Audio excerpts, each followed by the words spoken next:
इंस्टाग्रामवर नाही का काही लोक मस्तपैकी पैसे वगैरे कमवत आहे, पण माझं तसं काही नाही. इंस्टाग्रामवर ब्लॉग काढून फक्त मला एकच नाव भेटलं आणि ते नाव म्हणजेच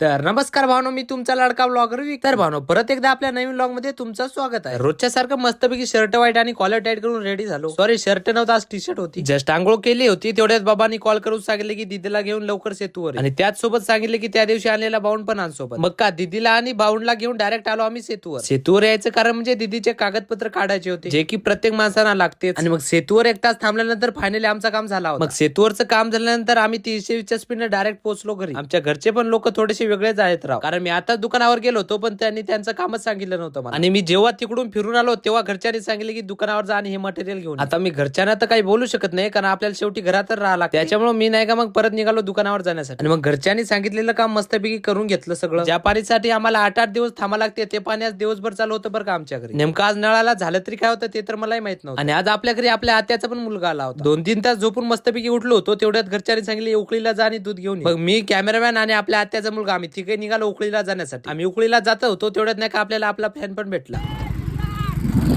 मी एवढ्या दिवसापासून मेहनत तर करत आहे, पण मी पैसे वगैरे काहीच कमविले नाही. मला एवढी सारी मेहनत करून भेटलं फक्त ते म्हणजे एकच नाव, जे की तुम्ही ऐकलंच. पण हे जर ऐकलं ना तर एकदम मनात जिद्द येते. आजचा ब्लॉग आपण इथंच शेवट करू, आणि तुम्हाला जर ब्लॉग आवडला असेल तर फॉलो करून जा बरं का.